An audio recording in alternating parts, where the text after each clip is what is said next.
मेरा सबसे पहले मैं आपसे जानना चाहूँगा कि इस सफ़र की जो आईएएस बनने का और उसके बाद ऑफिसर बनने का जो सफ़र है, इसकी शुरुआत कहाँ से हुई?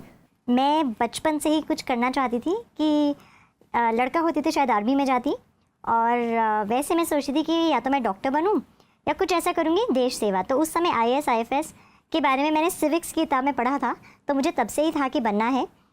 पर रियलिटी में उसका प्रेपरेशन मैंने उस दिन से स्टार्ट करी जब मैंने अपना जॉब छोड़ा था। मैं अपने जॉब में 15 से 20 घंटे करीब काम कर रही थी, और बहुत अच्छा जॉब था, मुझे बहुत मज़ा भी आता था। मतलब अपनी ज़िंदगी तो ठीक है मेरी अच्छे से कट रही थी, पर मुझे था इतनी मेहनत करके तो मैं कुछ किसी की लाइफ बदल सकती हूँ, कुछ देश के लिए कर सकती हूँ। एंड कुछ एक मेरे को जॉब में जो एक इमोशनल सेटिस्फैक्शन का एंगल था वो थोड़ा मिसिंग था।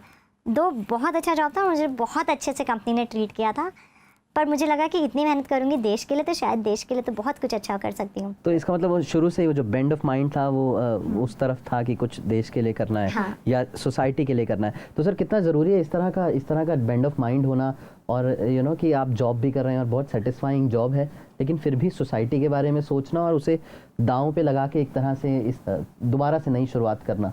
देखिए, एक लीडर एंड कॉमनर में यही डिफरेंस होता है। एक कॉमनर होता है जो इंसान को देखता है कि चलो ठीक है, हमारी ज़िंदगी अच्छी कट रही है, सैलरी अच्छी मिल रही है, अपने आराम की ज़िंदगी कट रही है, और क्या चाहिए। बिल्कुल। लेकिन लेकिन जब लीडरशिप की जो क्वालिटी ये कहती है कि वो इंसान चाहता है कि मैं ग्रो करूं और साथ साथ दूसरों के लिए भी काम आ सकूं, एक बड़ा प्लेटफॉर्म चाहिए।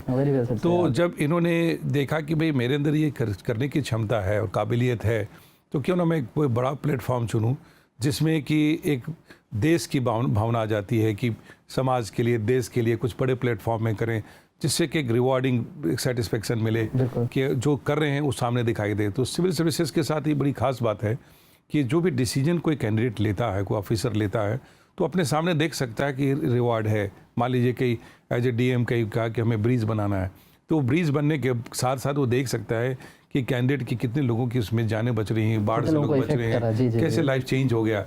तो ये बहुत बड़े इंपॉर्टेंट डिसीजंस होते हैं। तो जो इनका सपना था वो इस लाइन में आया कि जो बचपन से इनकी भावना थी कि मुझे कुछ करना है, अलग करना है, तो वो चीज़ मैच करता है।